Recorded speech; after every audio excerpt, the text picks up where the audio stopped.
Hi there, my name's Laura and I'm the back half of Stellar Tandem, a record-breaking attempt to cycle around the world in 2022 on tandem bicycle. As part of our preparations for this trip, I'm talking to lots of different people from the worlds of cycling and endurance about how to prepare for a massive adventure like this, and hopefully to give other people ideas about how they can go on their own adventures too.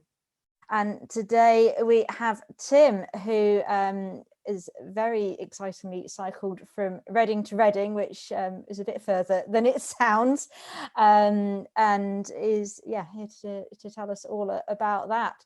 So I suppose first things first, Reading to Reading, it wasn't like you just went round the back block and came back again, was it?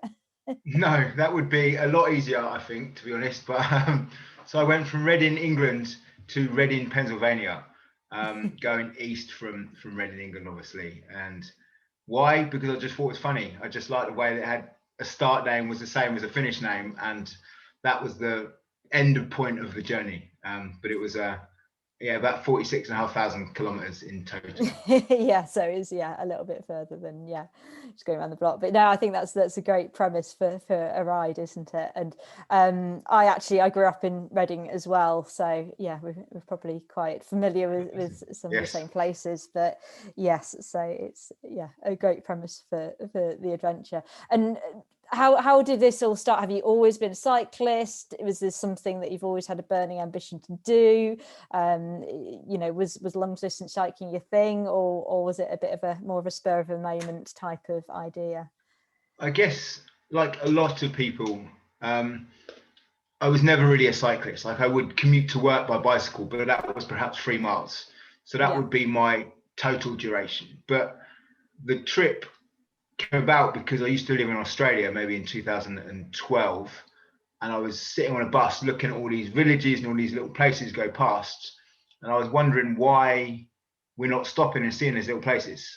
And on the bus, all I was doing was going from tourist place to bar to hostel, and I felt like I was missing out.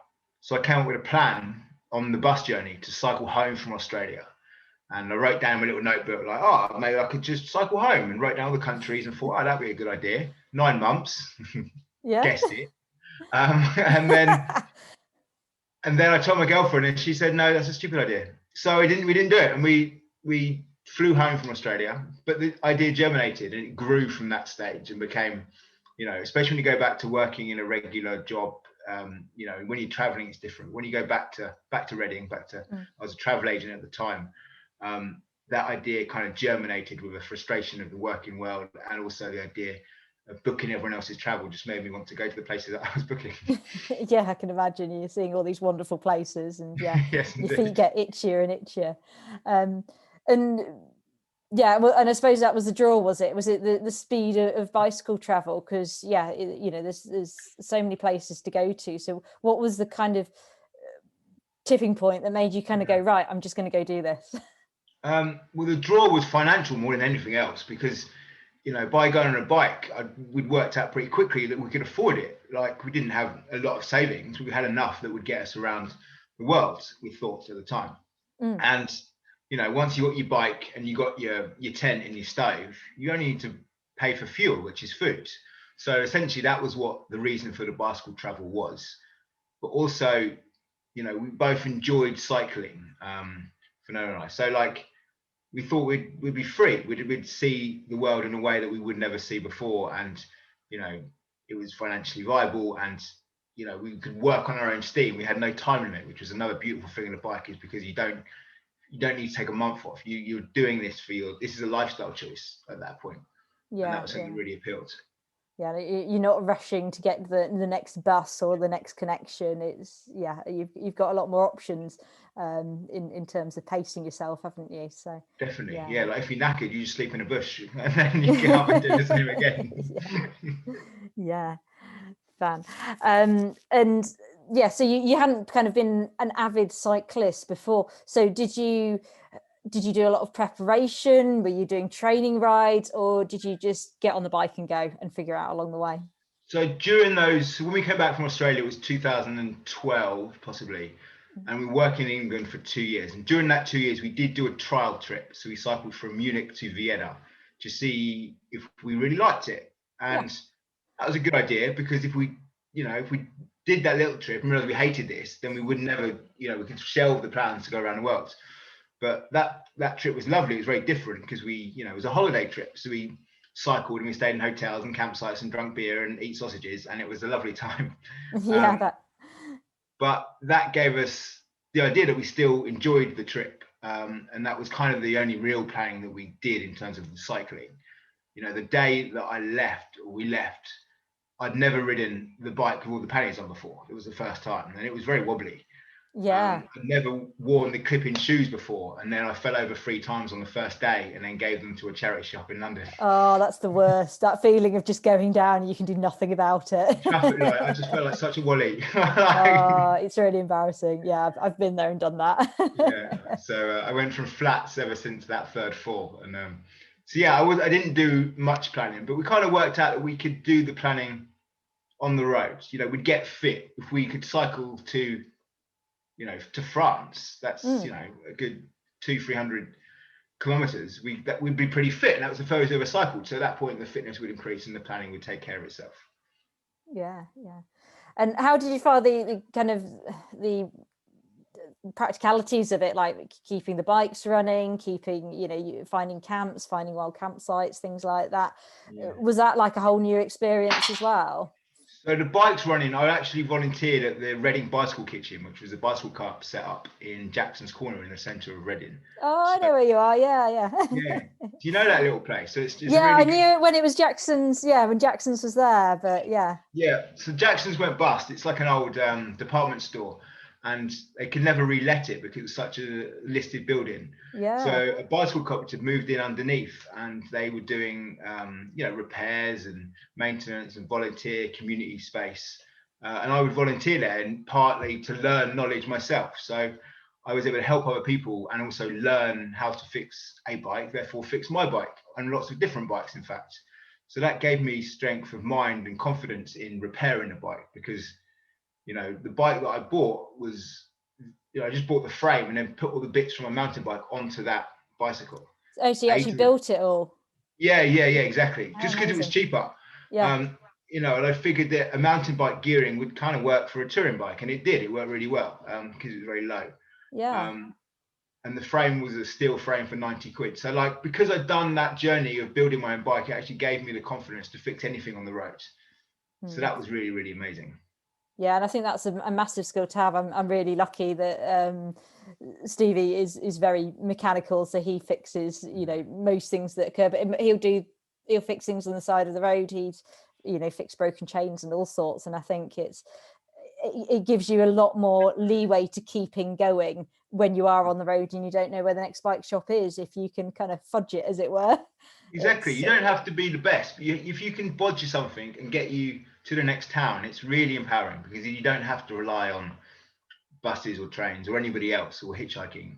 Relatively simple stuff can be fixed as long as you have the tools, and then you can carry on and get to the nearest proper bike shop if you need it, which is a really freeing idea and freeing knowledge, I guess, which is really good. I'm glad you guys have that too.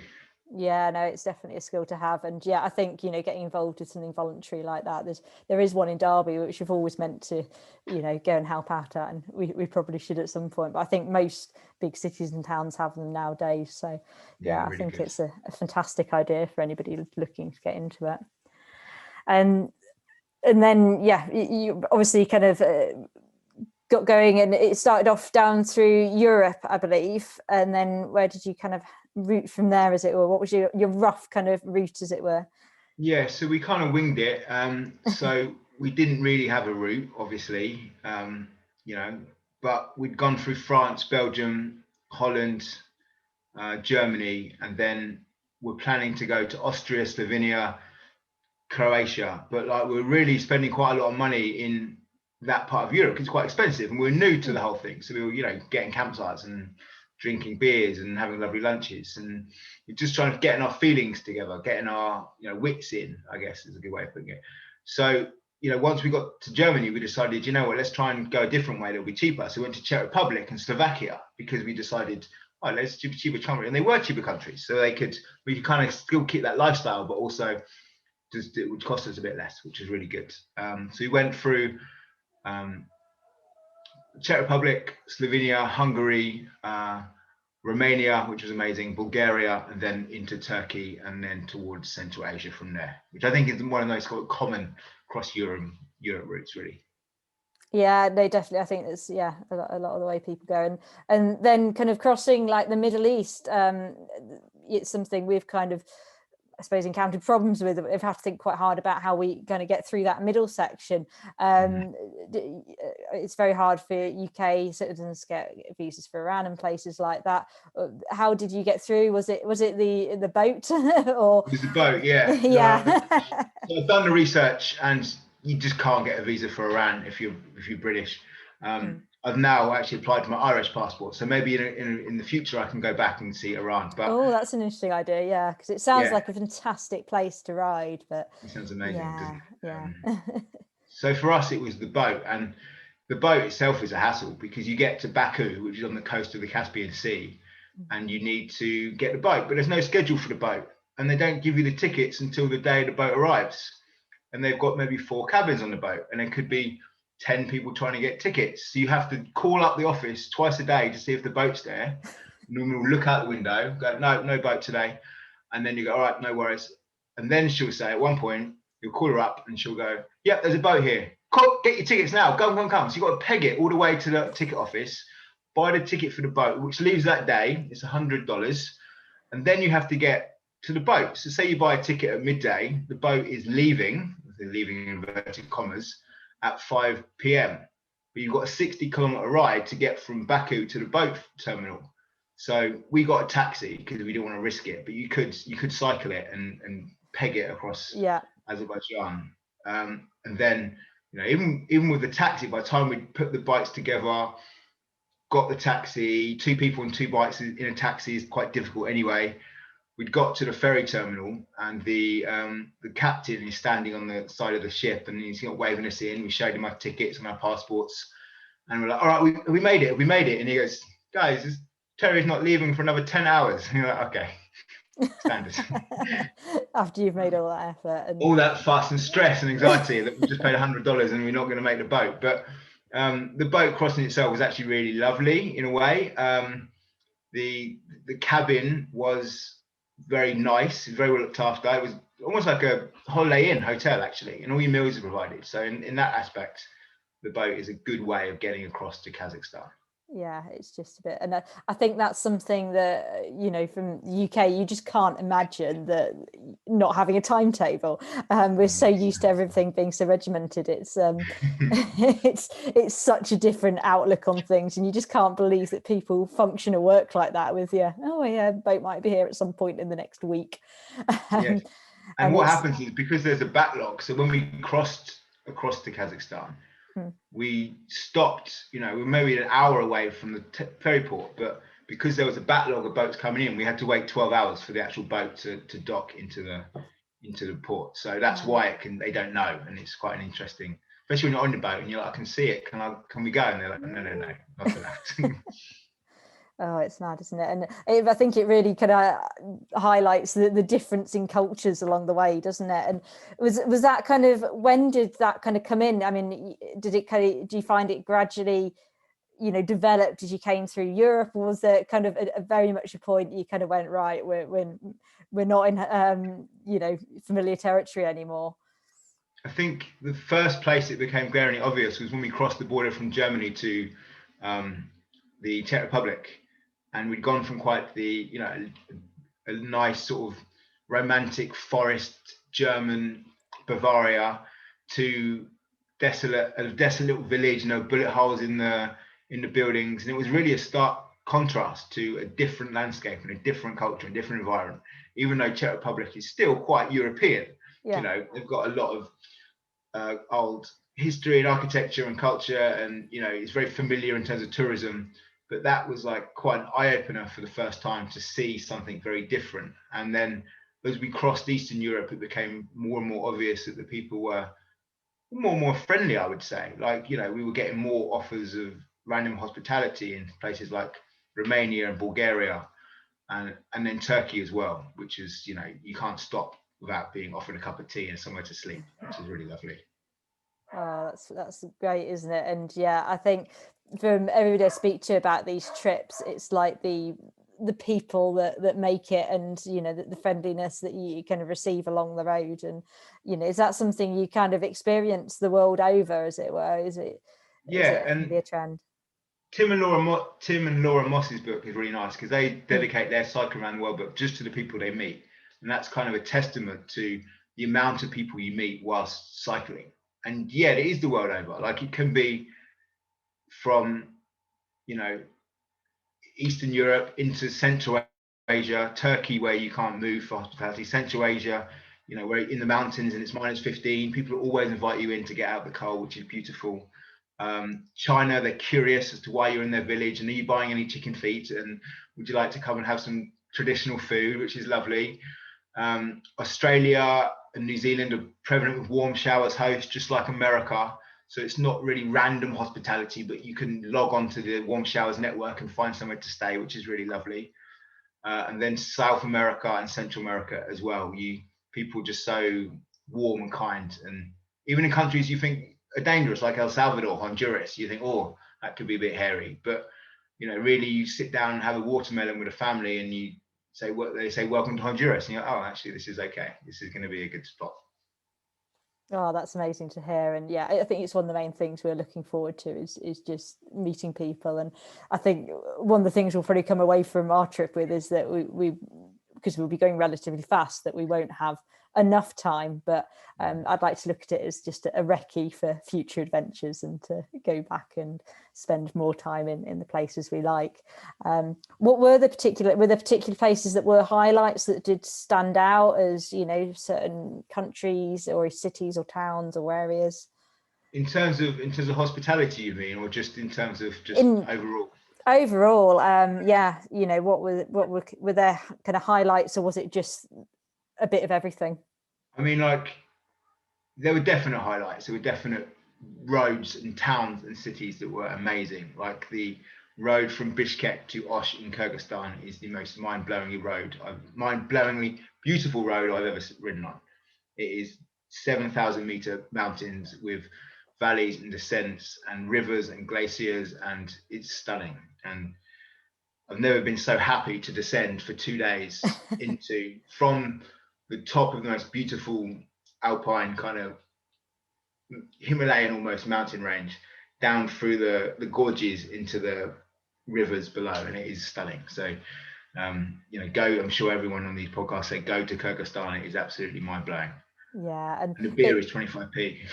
Oh, fantastic! That was yeah. It must admit it's looking like it probably won't factor on our route this time round. But yeah, Kyrgyzstan sounds like it's on the Silk Road mountain race. There's so much talk about how amazing it is. And, yeah, I guess another thing is, like, when you are going fast and when you are setting world records, like those regions that are difficult to cycle on, probably even more so in a tandem, is because they're mountainous, it will slow you down a lot, where if you're going for the record, you probably have to keep it relatively flat, I would imagine. Yeah, so unfortunately for us, I think the Pamir Highway will be out, and anywhere in those mountainous regions. But so there is a focus on trying to minimize the amount of climbing we have to do, because it absolutely saps your time on a tandem. But I think it would just mean it'll be somewhere else to put on the bucket list in the definitely long term. Yeah.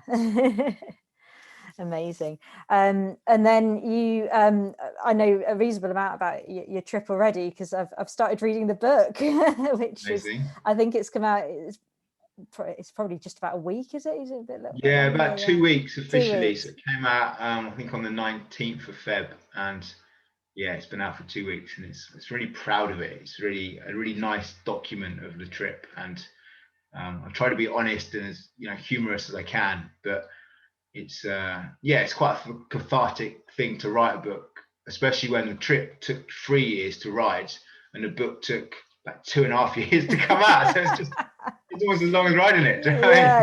It's an endurance event all to itself. No, it really is. Yeah, it's really hard. It's much harder than cycling.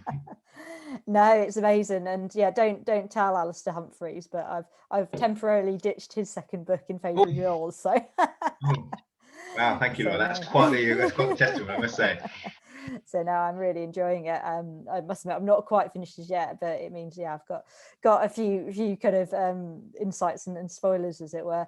And one of the things that happened on your trip, of course, you started off with Finola, who's your girlfriend at the time, but you finished it by yourself through the last part of it, wasn't it?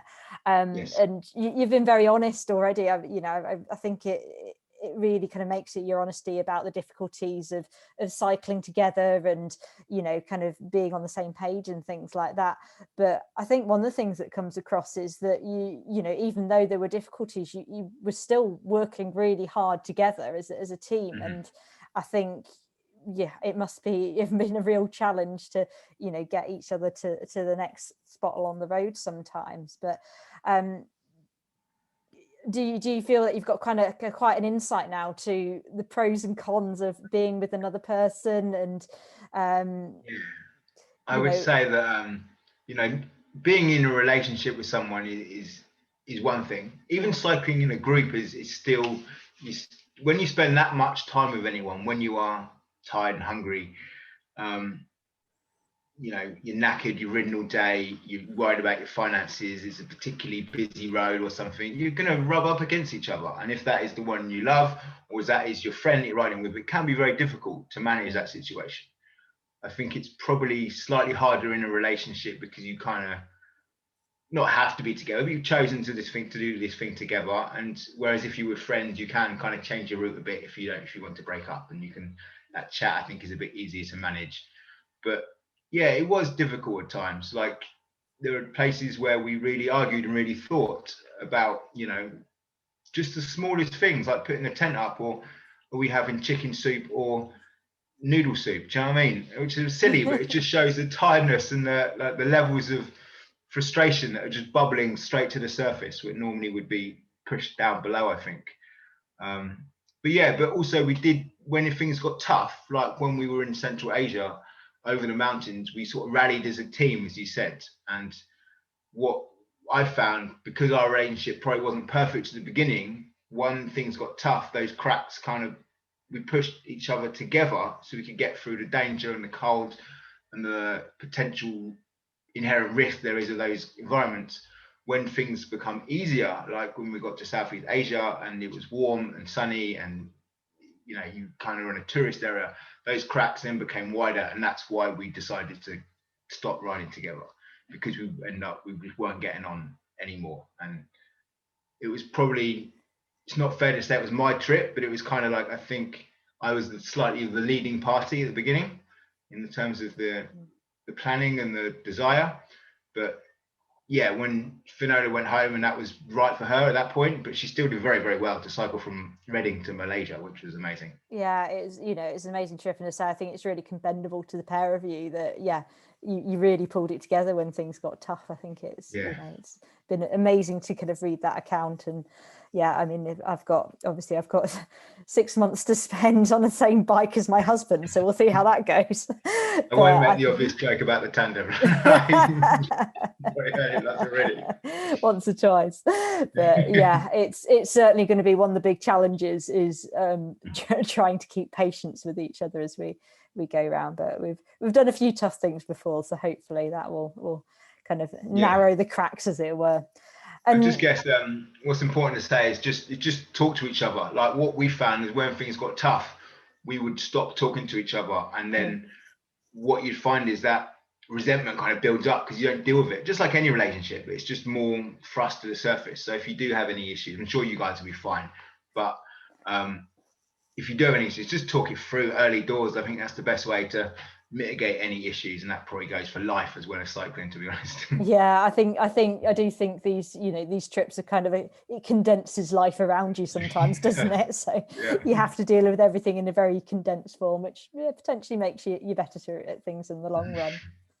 And then once you were kind of off on your own, you potentially, you might have had a sense of freedom and things like that. But did you miss any kind of benefits of having another person there with you? Is that something that you're just happy to be off on your own, or were there kind of like, I could have just done with somebody to like watch the bikes while I nip to the shops, or all that sort of thing? That's a really simple thing you've just said, but actually that's a real nightmare, is Yeah. the bikes when you go to the shop. Not that, you know, you don't want to be on, you need a partner just to watch the bikes, but like it's a real difficult thing when you're on your own. It's just like, do you lock it? Even I remember going in not Colombia, it was Chile. I locked the bike to a lamppost, went into the shop, came back 20 minutes later, and someone nicked all the things out my pannier. Um, and I was distraught because I have my MSR stove in that pannier, and I was like, that's 100 quid, and that's my cooking facility. You're not going to buy another one of those easily on the coast of Chile. So I was really annoyed. But that was just part the parcel of being on your own, because you have to take your valuables and trust that the bike's going to be okay.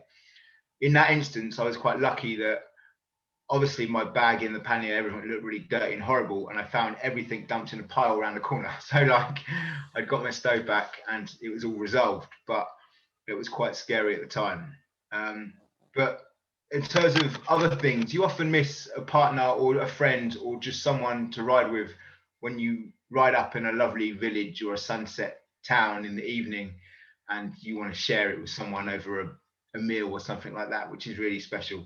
Sometimes it can get a bit boring eating on your own, but then also you have, sometimes it's great to eat on your own. You might meet one of the locals and have a chat and get invited to their house, because sometimes when you're in a couple, you've got each other and you're less open to that kind of hospitality. So there's pluses and minuses on both sides, I think. Yeah, I think so, definitely. And yeah, you know, but yeah, it is sometimes the simple things that, yeah, two pairs of hands is better than one, isn't it? And yeah, you know, interesting bits of kit like your stove become your key items. I suspect that was probably one of yours, because sometimes it's, you know, there's nothing like just being able to cook up some noodles when you're on the side of the road rather than eat some cold food. Were there any other bits and bobs that you took with you that, you know, really kind of made the trip, as it were, and made life easier?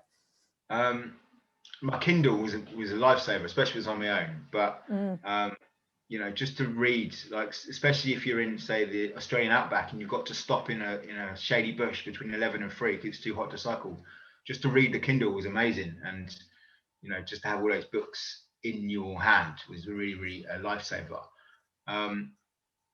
But also it's good to sort of think about what you're taking. I guess things that are really good, like your stove, like your thermarest, get the right sleeping bag, get the right, you know, think about GPS and how you're going to use your navigations and things like that, which are vital for just getting around. I didn't really have any luxuries, really. I did bring a hammock with me all the way around the world and used it once. So I say that was worth it. yeah, think about what you're taking. Even if you think it's going to be luxury, you might just never use it. Do you know how much your stuff weighed in the end? Did you ever? I know a lot of people will make a point So of I weighing didn't. it.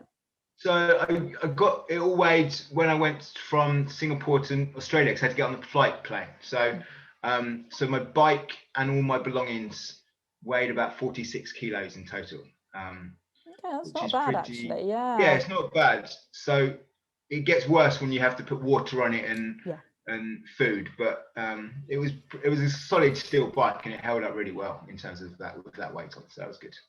Yeah, amazing. And so you got around, I believe it was 1,081 days your trip entirely. Yes. So you're away for quite a long duration of time. And it must have, you know, felt amazing to kind of get to the end of it. But how did you then, did you feel like you had to integrate yourself into society again? Did you have the post-adventure blues, as they call it? Yeah. So I think I was quite lucky in a way that being away for so long, it can physically and mentally change your outlook. So I remember when I was halfway around the trip and I decided I need to get a job. So I got a job in a travel agency in Auckland, in New Zealand. And the minute I sat in that comfortable chair and sat behind a desk on that first week, all I wanted to do was run away. And I didn't, because I needed to earn the money, but I kind of learned a lesson there of like, what do I want my life to be post trip? Because I've done my, you know, had a few careers in my life, but perhaps it was ready to change again. So when I got back from the cycle rides, I was looking for jobs. It was summer, so it was 2018. It was May when I got back, so it was summer. So there's lots of jobs in the outdoor industry. So I was like, oh, maybe I can work in the outdoors. So I found a job teaching bushcraft and survival for residential kids at a school holiday resort in Oxford. And it was amazing. So I got to actually spend my time in the woods teaching things like firelighting, survival, shelter building, fishing, wild swimming. And so I could almost continue the trip a little bit. And it wasn't like a big shock to the system. I was then lucky enough to get a job in the Middle East teaching paddleboard and teaching bikes to kids who were unable to cycle. So it was really amazing there. And I was like, oh, this is really good. And I've now changed my whole career once again. And that's what I do. I work seasonally, and I either deliver bushcraft and survival courses in Oxford or in Northampton or around England, or I guide bicycle trips now. And I've just been in Africa before the pandemic, guiding from Cairo to Cape Town. But obviously with the COVID and the pandemic, the whole industry was pretty much hit really badly. So I'm looking forward to a busy summer, but I don't know internationally if things will pick up anytime soon. But it kind of that avoided the trip blues, I think, and it was just good to see everyone. It was almost like a party when I first came home, because you haven't seen anyone for 3 years. You just going around to all different places saying hello, lots of hugs and kisses and beers. So it was really nice. Oh, that sounds fab. And yeah, that sounds like you're living the dream at the moment, and hopefully, you'll get to travel further. And yeah, I think it's because that's the one kind of continent you didn't really kind of explore in your world trip was Africa, I believe, wasn't it? So it must have been kind of really good to tick that box. And it was amazing. Yeah, I felt very lucky, and I you guess you make your own luck in this world. But if I hadn't done that trip, I wouldn't have been on this job. But to be a guide on a trip from Cairo to Cape Town with 40 clients all seeing it with their own eyes, and you're doing the logistics and the mechanics and the just guiding them through every day, was amazing. And so we went from Cairo to Tanzania before we had to cancel the trip in March. So maybe 2022 I get to finish that leg, which would be really nice.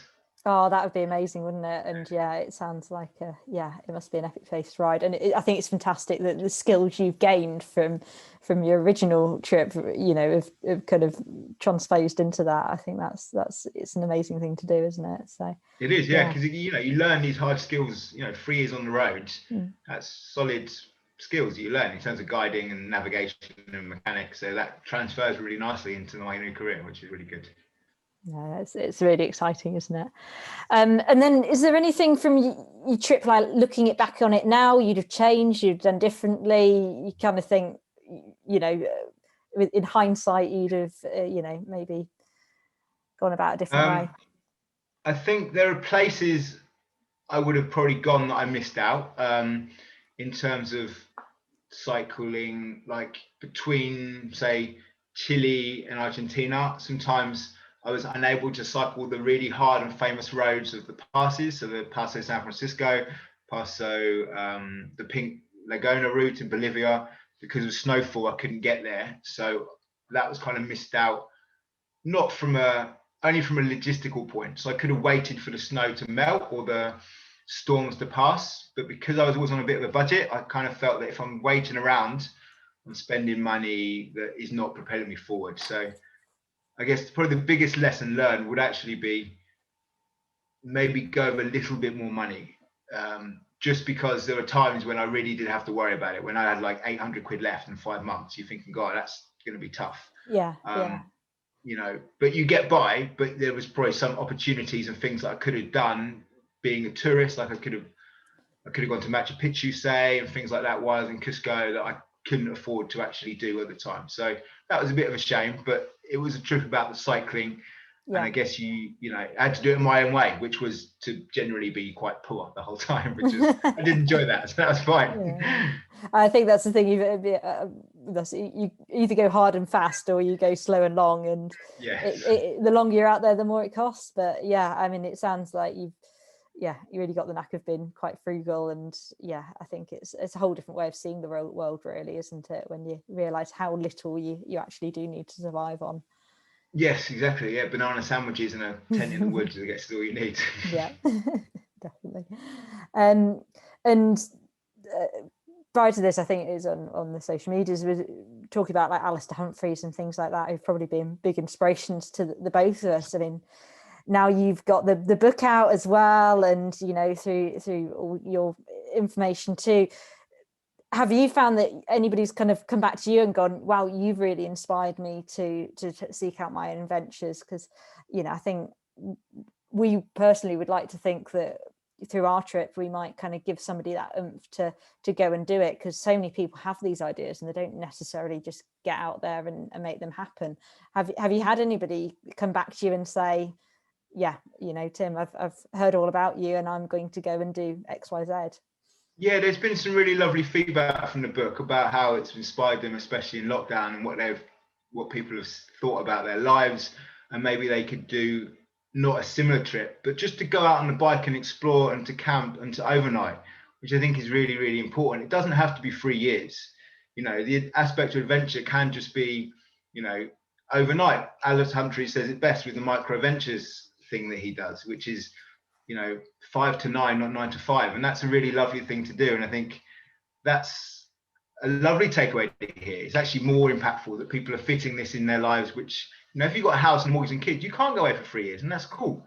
So it's really nice that people are actually figuring out that the inspiration from my trip can actually go into their lives in just a really small way, which I think is really fantastic. A friend of Jo, mine and Jo's, her friend actually went for her first overnight bikepacking trip with her actual kids, and they did like a 3-night bikepacking and camping and then a hotel, and it was just really to see. And that's kind of based on, you know, hearing the stories that we tell and share, and it's quite lovely to get that immediate feedback. And hopefully this summer we'll go out with them and maybe go a little bit further, but it's just great to see. And those kids learn so much on those little trips. It's really, really amazing.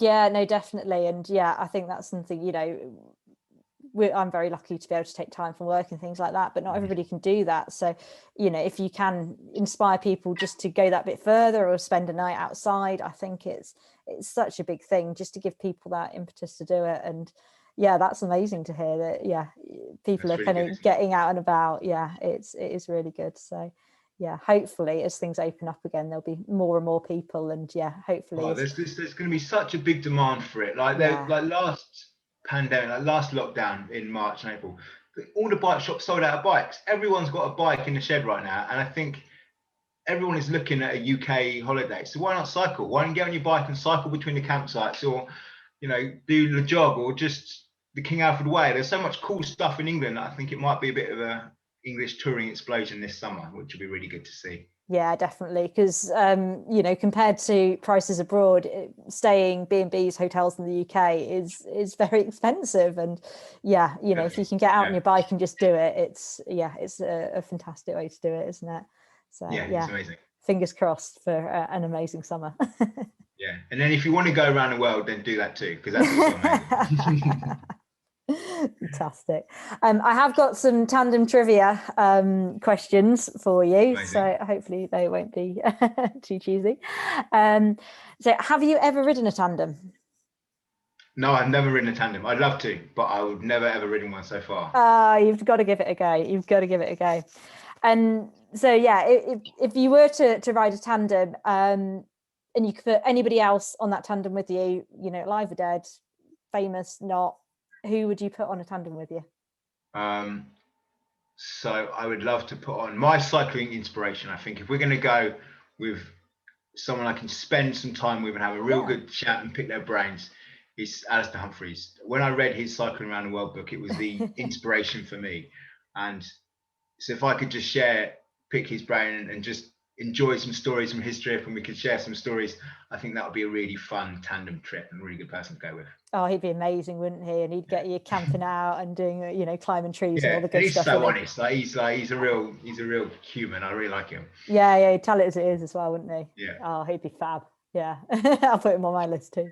And so, would you have him on the front or the back of your tandem? Would he be the powerhouse at the back, or driving you around? No, I'll be the powerhouse. He can pick the routes. That would be a fair way to go, I think. Amazing. And then we often say, like, on tandem, we're kind of joined by the frame. So, we're like one unit, as it were. When you have been out around the world and doing your adventures, is there like any one item that you're joined by the frame to that you couldn't do without, like, a comfort food or a certain item and things like that? You might have kind of answered it with the Kindle, but is there anything, a little luxury you have to do with? So I'd answer this question in 2 stages. So on the round the world trip, my absolute luxury was a banana sandwich. I loved it for my lunch. I had it in all the different countries because bananas and bread are just so cheap. I'd get the bread and squash the banana in it, and I'd sit in a shady spot and I'd just relax for an hour. And that was real heaven. And I might have my Kindle with me, and that was a real delight. And that was kind of a thing that joined me to the frame of the trip. Nowadays, I still eat banana sandwiches, but I also have a small inflatable down pillow, which is about that big. And it goes into a down pillow, and it weighs about 100 grams, and it is an absolute delight to sleep on. No more jumpers under the arm and things. It really is a winner. Yeah, I've done all that. Slept on all my clothes. Yeah. Oh, that's a top tip as well then. Is there much variation in bananas around the world? Do they all taste the same? Well, if you ever go to like South America, they do really good, like the lady's fingers, the really small ones. Oh, really I have seen those. Yeah. Yeah, they're really nice. You can get a stem of about 200 bananas for $5. Right, so just that cheap, and they're really, really tasty. But the difference is the bread. So, like, if you're in somewhere like Ecuador, you have like banana tortilla, or if you're in like Europe, you have a crusty roll. Right? It's really keeps changing all the time. All the forms of banana sandwiches. That's amazing. Fantastic. And one last question, which you did kind of answer already as well, I think. Why should we ride around the world on a tandem? Because it's the best thing you'll ever do. You'll see the world, you'll feel the world, you'll taste the world, and you'll fly and you'll set the Guinness World Record, and it will be the memory that you two will have for the rest of your lives, and it's perfect. Oh, that's fantastic to hear. Thank you so much, Tim. Very really looking forward to finishing the rest of your book. As I say, I'm pretty engrossed in it already. So, and amazing. I believe it's available from your website and most. Yes, so if you go to my website, timmillikin.com, you can order it there. I would recommend, if you're in the UK, you do that one because it's got colour pictures in. If you buy it on Amazon, which you can do, also it has black and white pictures, but it is cheaper to ship internationally, so it's up to you. I didn't know that. I'm really glad I got it straight from the website. Yeah, Amazon, they don't allow color printing on the inside. You pick all color or all black and white, so it's an interesting process being a self-publisher. Yeah, I bet. Oh, that's a great tip. Yeah, so I'm sure it will do really, really well. And yeah, it's been absolutely fab to talk to you. Thank you so much. Amazing, Laura. It's been real fun. Thank you for this. No problem. Well, I hope you enjoyed that fantastic chat with Tim, and hopefully you've had the chance to enjoy some of the other podcasts as well. If not, go back, have a look and see who else we've had on so far. I've got a really big favour to ask. If you have been enjoying these podcasts, if you could potentially take a little bit of time and rate and review these podcasts on whichever app you're using to listen to them, that would be absolutely amazing. We're getting a load of really useful information from these podcasts, but as well, we are using them to try and promote our adventure. So if you could take that bit of time and share the word as well, tell your friends, that would be absolutely fantastic, and we would be so, so grateful. Until next time, bye!